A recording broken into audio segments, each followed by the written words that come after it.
ان دونوں کا دماغ تو میں ابھی ٹھیک کرتی ہوں۔ وہ تیزی سے اٹھ کر لڑکے لڑکیوں کے گروپ کی طرف چلی آئی۔ ارم، اس نے اپنے محسوس انداز میں سینے پر ہاتھ باندھے ہوئے ارم کو مخاطب کیا تو سب رک کر اس کو دیکھنے لگیں۔ کیا تم لوگوں نے سبین پھپھو کو شادی کا کارڈ بھیجا تھا ترکی؟ کی نکھیوں سے اس نے فرخ اور رضا کے چہروں کو ماند پڑتا دیکھا۔ سلمان چچا کو کارڈ دیا تھا، انہوں نے بھجوا دیا ہوگا، اور سبین پھپھو کو ابو نے فون کر کے کہہ دیا تھا۔ کیا سبین پھپھو آئیں گی؟ آنا تو چاہیے، قریبی رشتہ ہے، تم سے نہ صحیح ہم سے تو ہے۔ اس نے قریبی رشتہ داروں پر زور ڈالتے ہوئے فرخ اور رضا پر ایک نظر ڈالی۔ ان کے چہرے پھیکے پڑے تھے اور دونوں ہی سوچ میں گم تھے۔ پھر کھانے کے وقت سائمہ تائی نے سب سے پہلے اس کو بلایا۔ حیا میری جان، تم تو سمجھدار ہو، یہ ارم تو بس، تم نے ٹیبل پر خیال رکھنا ہے، جیسے ہی کوئی ڈش خالی ہو یا آدھی ہو جائے تو فوراً ظفر یعنی کک کو آواز دے دینا، ٹھیک؟ شور، تائی میں خیال رکھوں گی۔ وہ بدقت مسکراتی ہوئی سرو کرنے لگی۔ چند منٹ بعد سب کھڑے اپنی اپنی پلیٹوں میں کھانا نکال رہے تھے۔ تایا جان، آپ نے سلاد نہیں لیا۔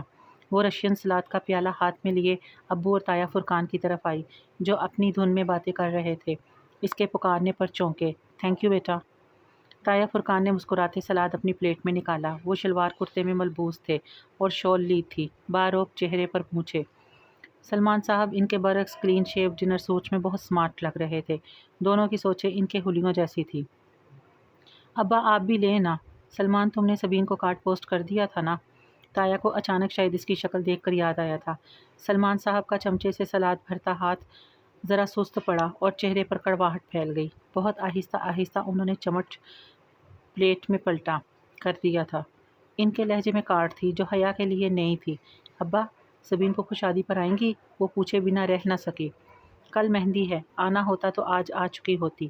30 سالوں میں جو عورت صرف کچھ دفعہ ملنے آئی ہو وہ اب بھی نہ آئے تو بہتر ہے۔ فرقان تایا بھی دنگ رہ گئے۔ سلمان کیا ہوا ہے؟ تھینک یو بیٹا، سلمان صاحب نے حیا کو کہا۔ اس کا مطلب تھا کہ اب تم یہاں سے جاؤ، اور وہ اشارہ سمجھ کر سر جھکاتے وہاں سے آ گئی۔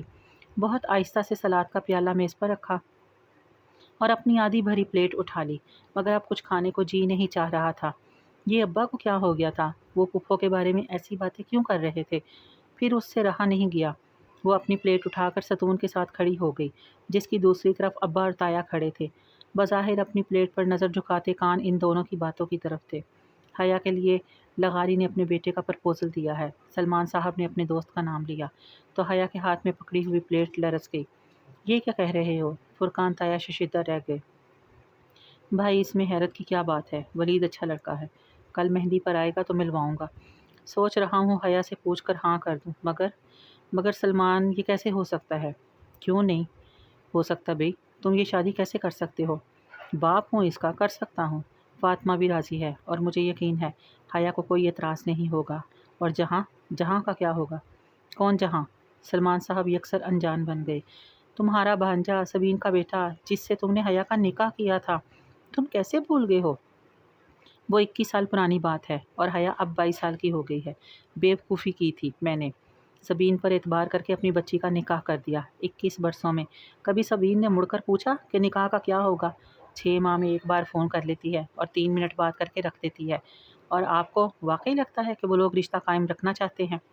مگر سبین تو سکندر کی وجہ سے، تم تو جانتے ہو الٹے دماغ کا انسان ہے۔ میں کیسے مان لوں کہ اپنے مغرور اور بد دماغ شوہر کی وجہ سے نکاح کو بھول گئی؟ اتنے برس بیت گئے، اس نے ایک بار بھی اس شادی کی بات منہ سے نہیں نکالی۔ میں اس سے کیا امید رکھوں؟ مگر جہاں تو اچھا لڑکا ہے، تم اس سے ملے تو تھے جب پچھلے سال تم استنبول گئے تھے۔ جی، جہاں سکندر اچھا لڑکا ہے مائی فٹ، اس نے بہت تلخ ہو کر کہا۔ اس کے تو مزاج ہی نہیں ملتے، ترکی میں پیدا ہوا ہے، نہ اس کو اردو آتی ہے نہ پنجابی، اور کبھی اس نے ماموں کا حال پوچھا ہے؟ کبھی فون کیا ہے؟ میں یہ سب بھول جاتا، مگر پچھلے سال میں ترکی گیا تو یقین کریں بھائی، میں 18 دن وہاں رہا، روز سبین کے گھر جاتا تھا۔ سکندر تو خیر الگ بات ہے، مگر جہاں آخری روز مجھے ملا، وہ بھی 15 منٹ کے لیے بس، وہ بھی جب اس کی ماں نے میرا نام بتایا تو کافی دیر سوچنے کے بعد اس کو یاد آیا کہ میں اس کا دور پڑے کا ماموں لگتا ہوں۔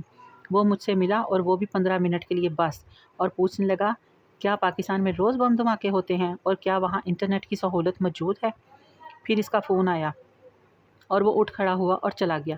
میں کبھی حیا کے لیے کوٹ سے خلا لینے کا نہ سوچتا اگر میں اس روز ایک ترک لڑکی کو جہان کے ساتھ اس کے گھر ڈراپ کرتے نہ دیکھتا۔ جب میں فلائٹ پکڑنے سے قبل سبین کو خدا حافظ کہنے گیا تھا، اس لڑکی کے ساتھ اس کی بے تکلفی! علمان، وہ سکندر شاہ کا بیٹا ہے اور وہ اپنے باپ کا ہی پرتو ہے۔ میں سمجھتا تھا کہ اگر احمد شاہ جیسے عظیم انسان کا بیٹا ہو کر سکندر ان کے برعکس نکلا تو ویسے ہی جہان بھی اپنے باپ کے برعکس نکلے گا اور ایک اچھا انسان ہوگا، اور وہ اسی مغرور آدمی کا بیٹا ہے۔ حیا کون ہے؟ اس کا ان سے کیا تعلق ہے؟ یہ بات نہ جہان کو یاد ہے نہ سبین کو۔ سبین تو اب یہ ذکر ہی نہیں کرتی۔ اب میں اپنی بیٹی کو زبردستی ان کے گھر بھیج دوں کیا؟ خیر، کل ولید سے ملواؤں گا آپ کو۔ اب جو رشتہ بھی اچھا لگا میں حیا کی ادھر شادی کر دوں گا۔ حیا میں اب مزید سننے کی تاب نہ تھی۔ وہ سفید چہرہ لیے بوجھل قدموں سے چلتی ان سے دور ہٹ گئی۔ جہان سکندر کو اس نے کبھی نہیں دیکھا تھا، بس بچپن سے اس نے اپنے اور اس کے رشتے سے متعلق سنا تھا۔ وہ سال بھر کی تھی جب سبین پھپھو پاکستان آئیں اور فرط جذبات میں اپنے 8 سالہ بیٹے کے لیے اس کا رشتہ مانگ لیا۔ جذباتی سی کارروائی ہوئی اور دونوں بہن بھائیوں نے بچوں کا نکاح کر دیا۔ تب 8 سالہ جہان ان کے ساتھ تھا۔ پھر وہ ترکی چلا گیا۔ 21 سال گزر گئے، وہ ترکی میں ہی رہا، کبھی پاکستان نہیں آیا، اور اس وزٹ کے بعد سبین پھپھو بھی نہیں آئی۔ نہ کبھی انہوں نے کوئی تصویر بھیجی، نہ خط لکھا۔ اگر کبھی کوئی ترکی چلا جاتا تو ان سے رابطہ کر لیتا۔ رابطہ نہ ہونے کے برابر تھا۔ انٹرنیٹ وہ استعمال نہیں کرتی تھی۔ اگر کرتا تھا جہان سکندر بھی تو اس کا کوئی ای میل، فیس بک، ٹویٹر، کسی کے پاس کچھ نہیں تھا۔ ارم وغیرہ اسے فیس بک پر سرچ کرتے کرتے تھک گئے تھے، مگر ترکی کا کوئی جہان سکندر ان کو نہیں ملتا تھا۔ شروع کے چند دن پھپھو بہت فون کرتی تھی، پھر آہستہ آہستہ یہ رابطے زندگی کی مصروفیات میں کھو گئے۔ 3 ماہ میں ایک فون ان کا آ جاتا، 3 ماہ میں ایک فون ادھر سے چلا جاتا، یوں 6 ماہ میں 2 دفعہ سے ہی بات ہو جاتی۔ رسمی الیکس لیک، موسم کا حال احوال، سیاست پر بات، اور اللہ حافظ۔ ان تمام باتوں کے باوجود وہ خود کو ذہنی طور پر جہان سے وابستہ کر چکی تھی۔ نکاح کے وقت کی تصاویر آج بھی اس کے پاس محفوظ تھی۔ 8 سالہ بھورے بالوں اور سنہری رنگت والا خوبصورت لڑکا، جس کو اس نے کبھی اپنے روبرو نہیں دیکھا تھا، اور شاید ترکی جانے کی ساری خوشی کی وجہ بھی یہی تھی، جس پر ابا نے پانی پھیر دیا تھا۔ اس روز اسے رہ رہ کے جہان پر غصہ آ رہا تھا، جس کی بے رخی کے باعث اب یہ رشتہ ایک سوالیہ نشان بن گیا۔ مگر خیر، داور بھائی کی شادی ہو جائے اور سیمسٹر ختم ہو جائے تو وہ ترکی جائے گی اور ان کو ضرور ڈھونڈے گی۔ حیا، حیا، کدھر ہو؟ وہ لوبی میں آویزہ آئینے کے سامنے کھڑی ماتھے پر ٹیکا درست کر رہی تھی جب فاطمہ بیگم اسے پکارتی آئیں۔ ہر طرف گہما گہمی تھی، ایک ناقابل فہم شور سا مچا تھا۔ مہندی کا فنکشن شروع ہو چکا تھا۔ سب باہر جانے کی جلدی مچائے ادھر ادھر بھاگ رہے تھے اور وہ ابھی تک وہیں کھڑی تھی۔ کیا ہوا اماں؟ وہ ٹیکے کے ساتھ الجھی ہوئی تھی جو ماتھے پر سیٹ ہو کر نہیں دے رہا تھا۔ سونے کا گول سکے کی شکل کا ٹیکا جس کے نیچے ایک سرخ روبی لٹک رہا تھا، بار بار ادھر ادھر جھول جاتا۔ ٹیکے کو ٹھیک کرتے ہوئے مسلسل اس کی چوڑیاں کھنک رہی تھیں۔ جلدی آؤ، تمہارے ابا بلا رہے ہیں، کسی سے ملوانا ہے تمہیں۔ ان کی آواز میں خوشی کی رمق تھی۔ وہ چونک کر ان کو دیکھنے لگی۔ نفیس سی سلک کی ساڑی اور ڈائمنڈز پہنے وہ خاصی باوقار اور خوش لگ رہی تھی۔ اس کی انگلیوں نے ٹیکا چھوڑ دیا، دل زور سے دھڑکا۔ کیا پھپھو آ گئی تھی اور ان کا مغرور بیٹا بھی؟ کدھر ہیں ابا؟ وہ دھک دھک کرتے دل کے ساتھ ان کے پیچھے باہر نکلی۔ گیٹ کے قریب سلیمان کھڑے دکھائی دے رہے تھے۔ ان کے ساتھ ایک خوبرو سا لڑکا کھڑا تھا جس کے شانے پر ہاتھ رکھے وہ بات کر رہے تھے۔ سامنے خاصے باوقار سے سوٹ میں ملبوس ایک صاحب اور ایک ڈیسنٹ سی خاتون تھی۔ وہ دونوں پہلوؤں سے لہنگا سنبھالتی ان کے قریب آئی۔ یہ حیا ہے میری بیٹی۔ سلیمان صاحب نے مسکرا کر اسے شانوں سے تھاما۔ السلام علیکم۔ اس نے سر کو جنبش دیتے ہوئے مدھم آواز میں سلام کیا۔ وعلیکم السلام بیٹا۔ وہ تینوں دلچسپی سے اسے دیکھنے لگے۔ اس نے ڈل گولڈن کلر کا لہنگا پہنا تھا، کامدار بلاؤز کی آدھی سی بھی چھوٹی آستین اور ان سے نکلتے اس کے دودیا بازو سنہرے موتیوں کی شعاؤں میں سنہرے دکھ رہے تھے۔ بھاری کامدار دوپٹہ اس نے گردن میں ڈال رکھا تھا۔ بال ہمیشہ کی طرح کھلے کمر پر گرے تھے۔ ٹیکے کے ساتھ کے سنہرے جھمکے کانوں سے لٹک رہے تھے اور ملائی سے بنا چہرہ ہلکے میک اپ سے دلکش لگ رہا تھا۔ اس نے کاجل سے لبریز پلکیں اٹھائیں۔ وہ تینوں اسے ستائش سے دیکھ رہے تھے۔ اور حیا، یہ میرے دوست ہیں، عمیر لغاری، یہ مہناز بھابھی ہیں، اور یہ ان کے صاحبزادے ہیں ولید۔ اس کے دل پہ بوجھ سا آ گرا، آنکھوں میں بے اختیار نمکین پانی بھر آیا جسے اس نے اندر اتار لیا۔ Nice to meet you. وہ مہمان آنے لگے ہیں، میں پھول کی پتیاں ادھر رکھ آئی تھی، سب مجھے ڈھونڈ رہے ہوں گے تو میں… ہاں تم جاؤ، انجوائے کرو۔ سلیمان صاحب نے آہستگی سے اس کے شانوں سے ایک ہاتھ ہٹا لیے۔ وہ معذرت خانہ مسکراتی ہوئی گیٹ کی جانب بڑھ گئی۔ باہر آ کر اس نے بے اختیار آنکھوں کے بھیگے گوشے صاف کیے اور ایک نظر ان کو پلٹ کر دیکھا، پھر جھر جھٹک کر آگے بڑھ گئی۔ ان کے گھر کے ساتھ خالی پلاٹ میں شامیانے لگا کر مہندی کا فنکشن ارینج کیا گیا تھا۔ مہندیاں دونوں گھروں کی الگ الگ تھیں۔ گیندے کے پھولوں اور موتیے کی لڑیوں سے ہر کونا سجا تھا۔ تقریب سی گریٹڈ تھی، مرد الگ عورتیں الگ۔ ہاں، عورتوں کی طرف خاندان کے مردوں کا آنا جانا لگا تھا۔ مریم بھی سلور کامدار لہنگے میں ادھر ادھر گھوم رہی تھی۔ وہاں ڈی جے، مووی والے اور ریفریشمنٹ سرو کرتے باہر کے مرد تھے، مگر آج تو شادی کا ایک فنکشن تھا، پھر سر ڈھکنے کی پابندی کیسی ہوتی؟ شادیوں پہ تو خیر ہوتی ہے نا۔ حیا، ڈانس شروع کریں؟ ارم اپنا لہنگا سنبھالتی ہوئی اس کے پاس آئی۔ ہاں ٹھیک ہے، تم گانا لگواؤ۔ اور یہ کون ہے؟ سامنے والی کرسیوں کی قطار کے ساتھ کھڑی ایک لڑکی کرسی پہ بیٹھی خاتون سے جھک کر مل رہی تھی۔ اس نے سیاہ عبایا اور اوپر اسٹول لے رکھا تھا۔ عجیب بات تھی کہ اس لڑکی نے انگلیوں سے نقاب تھام رکھا تھا۔ کون؟ ارم نے پلٹ کر دیکھا، پھر گہری سانس لے کر مڑی۔ یہ ایلین ہے۔ کون؟ حیا نے حیرت سے کہا۔ ایلین؟ ارے شہلا بھابی ہیں یہ، پوری دنیا سے الگ ان کی 1.5 اینٹ کی مسجد ہوتی ہے، بس توجہ کھینچنے کے لیے فنکشنز پر بھی عبایا نقاب میں ملتی ہیں۔ اب پوچھو بھلا عورتوں کے فنکشن میں کسی سے پردہ کر رہی ہیں؟ ہاں واقعی عجیب ہے یہ بھی۔ اس نے شانے اچکائے۔ وہ ان کے ایک سیکنڈ کزن کی وائف تھی اور سال بھر پہلے ہی شادی ہوئی تھی۔ ڈی جی نے گانا سیٹ کر دیا، انہوں نے مووی والے کو ڈانس کی مووی بنانے سے منع کر دیا اور پھر اپنا مہارت سے تیار کردہ رقص شروع کیا۔ ایک سنہری پری لگ رہی تھی تو دوسری چاندی کی۔ جب پاؤں دکھ گئے اور خوب تالیاں بجی تو وہ ہنستے ہوئے کرسیوں کی طرف آئیں۔ السلام علیکم شہلا بھابی۔ وہ لڑکی بھی اسی میز پر موجود تھی۔ ارم نے فوراً سلام کیا، حیا نے بھی پیروی کی۔ وعلیکم السلام، کیسی ہو تم دونوں؟ وہ مسکرا کر خوش دلی سے ملی۔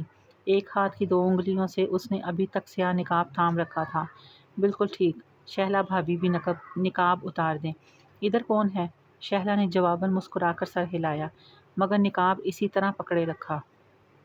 ماشاء اللہ، تم دونوں بہت پیاری لگ رہی ہو۔ وہ بات کرتے کرتے ذرا سی ترچھی ہو گئی۔ حیا نے حیرت سے دیکھا، شاید اس طرف مووی والا فلم بنا رہا تھا اسی لیے۔ عجیب عورت ہے، اتنا بھی کیا بے اعتباری، ہماری فیملی مووی ہے، ہم کون سا باہر کسی کو دکھائیں گے؟ حیا بڑبڑائی۔ پھر وہ جلد ہی وہاں سے اٹھ گئی۔ اماں جانے کدھر تھی؟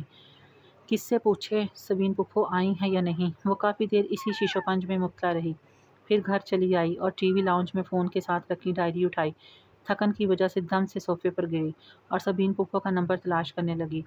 اس نے کبھی ان کو یوں فون نہیں کیا تھا، مگر آج دل کے ہاتھوں ہار گئی تھی۔ ترکی کا وہ نمبر مل ہی گیا۔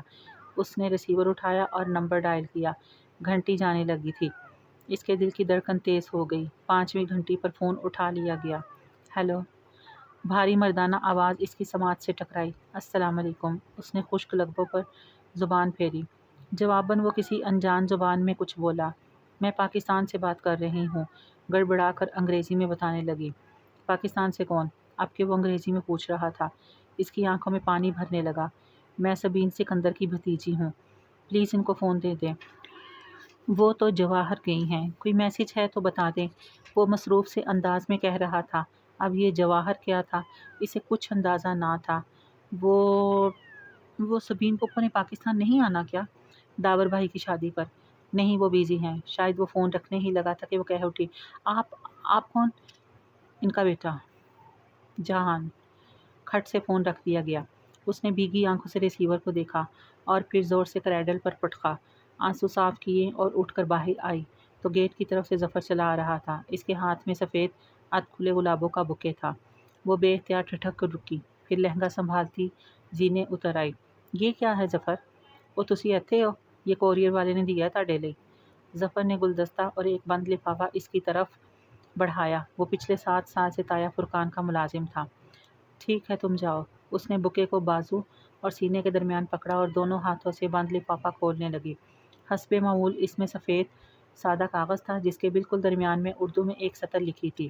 اس لڑکی کے نام جو کبھی ان انچاہے رشتے کے بننے کے خوف سے روتی ہے تو کبھی کسی بن چکے انچاہے رشتے کے ٹوٹنے کے خوف سے۔ وہ سن رہ گئی، پھر گھبرا کر ادھر ادھر دیکھا۔ گیٹ کھلا تھا، مہندی والی جگہ سے بہت سے لوگ آ جا رہے تھے۔ ایسے میں کیا کوئی ادھر تھا جو بغور مشاہدہ کر رہا تھا؟ اس نے لفافے کو پلٹا۔ کوریئر کی مہر 1 روز قبل کی تھی، ابھی 10 منٹ قبل وہ جہان کے ساتھ پہلی دفعہ بات کر کے روئی تھی۔ بن چکا انچاہا رشتہ، اور گھنٹہ بھر پہلے ولید اور اس کے والدین سے ملی تھی۔ انچاہے رشتے کے بننے کے خوف۔ یہ کون تھا جو اتنا باخبر تھا؟ ایک دن قبل ہی اسے کیسے علم ہوا کہ وہ آج 2 دفعہ روئے گی؟ وہ خوف زدہ سی کھڑی بار بار وہ تحریر پڑھے جا رہی تھی۔ ابا نکل تو نہیں گئے؟ وہ پرفیوم کی بوتل بند کرتی محسوس ہارن اور گیٹ کھولنے کی آواز پر موبائل اور پرس اٹھا کر باہر کو بھاگی۔ مقررہ وقت ہونے کو تھا، آج داور بھائی کی بارات تھی۔ پورچ خالی تھا، تایا فرقان کے پورشن سے البتہ آواز آ رہی تھی۔ اب کیا کرے؟ ابا کو فون کرے یا تایا فرقان کے گھر جا کر کسی سے لفٹ مانگے؟ وہ سوچ رہی تھی کہ گیٹ پر ہارن ہوا۔ اس نے رک کر دیکھا، سیاہ چمکتی اکورڈ باہر کھڑی تھی۔ اس کی ہیڈ لائٹس خاصی تیز تھیں۔ اس نے بے اختیار ماتھے پر ہاتھ کا سایہ بنا کر دیکھنا چاہا۔ وہ ولید لغاری تھا، ساتھ فرنٹ سیٹ پر اس کے والد تھے اور پیچھے والدہ۔ السلام علیکم حیا۔ وہ دروازہ کھول کر باہر نکلا۔ وہ دھیمی ہوتی ہیڈ لائٹس میں ان کے سامنے کھڑی تھی، گہرے سرخ کامدار بغیر آستینوں والا فراک جو پاؤں تک آتا تھا اور نیچے ہم رنگ تنگ پاجامہ۔ گولڈن دوپٹہ گردن میں تھا۔ ہمیں میرج ہال کا علم نہیں ہے، انکل ہیں؟ وہ اسے نظر انداز کرتی لغاری صاحب کے دروازے کے پاس رکی۔ انکل پیراڈائز ہال جانا ہے اور ابا شاید نکل گئے ہیں، مجھے پتہ ہی نہیں چلا۔ اوہ، تو آپ کے چچا وغیرہ؟ وہ تو ابا سے بھی پہلے چلے گئے تھے۔ ٹھہرے، ابا زیادہ دور نہیں گئے ہوں گے، میں انہیں واپس… ارے وہ کیوں واپس آئیں؟ آپ ہمارے ساتھ آ جاؤ بیٹا۔ ہاں بیٹا آؤ۔ مسز مہناز لغاری نے فوراً دروازہ کھولا۔ اب اگر ابا کا انتظار کرتی تو آدھا فنکشن نکل جاتا۔ چلے ٹھیک ہے، وہ گاڑی میں بیٹھ گئی۔ تو ہماری بیٹی کیا کرتی ہے؟ راستے میں لغاری صاحب نے پوچھا۔ نین کی بیٹی کب سے ہو گئی؟ جی میں شریعہ اینڈ لاء میں LLB آنرز کر رہی ہوں۔ یعنی کہ آپ اسلامی وکیل ہو؟ جی، وہ پھیکا سا مسکرائی۔ یہ لوگ اتنی اپنائیت کیوں دے رہے تھے اسے؟ حیا بیٹا، آپ کا شادی کے بعد پریکٹس کا ارادہ ہے؟ کیونکہ میں اور آپ کے انکل تو کبھی اس معاملے میں زبردستی کے قائل نہیں ہیں۔ خود ولید کو بھی شادی کے بعد بیوی کے جاب کرنے پر کوئی اعتراض نہیں ہے، مہناز کہہ رہی تھی، اور وہ ہکا بکا ان کو دیکھ رہی تھی۔ کیا معاملات اتنے آگے بڑھ چکے ہیں، یا وہ اس خوش فہمی کا شکار تھے کہ ابا ان کو کبھی انکار نہیں کریں گے؟ وہ اس وقت پرسکون ہوئی جب میرج ہال کی بتیاں نظر آنے لگی۔ لفٹ کا شکریہ انکل۔ وہ انکل اور آنٹی کے ساتھ ہی باہر نکلی تھی۔ اسی پل انکل کا موبائل بجا تو معذرت کر کے ایک طرف چلے گئے۔ مہناز بھی ان کے پیچھے گئی۔ حیا سنیے، وہ جانے لگی تھی کہ ولید نے پکارا، مجھے آپ سے بات کرنی ہے، مگر یہ مناسب نہیں ہے، مگر مجھے اسی رشتے کے متعلق بات کرنی ہے، اگر آپ 2 منٹ اندر بیٹھ کر بات سن لیں تو۔ ساتھ ہی اس نے فرنٹ سیٹ کا دروازہ کھولا۔ روشنی کا ایک پھوندا اس کے ذہن میں لپکا۔ موقع اچھا تھا، وہ اس کو اپنے نکاح کے بارے میں بتا کر سارا معاملہ یہیں دبا سکتی تھی۔ ٹھیک ہے، لیکن یہاں ہمارے رشتہ دار ہیں، اگر… ڈونٹ وری، میں کار کو بیک سائڈ پر لے جاؤں گا، آپ بیٹھیے۔ وہ بیٹھی تو ولید زن سے گاڑی آگے بڑھا لے گیا۔ آپ کو جو بھی کہنا ہے جلدی کہیے، پھر مجھے بھی کچھ کہنا ہے۔ پہلے آپ کہیے۔ ولید میرج ہال کی پچھلی طرف سنسان گلی میں گاڑی لے آیا تھا۔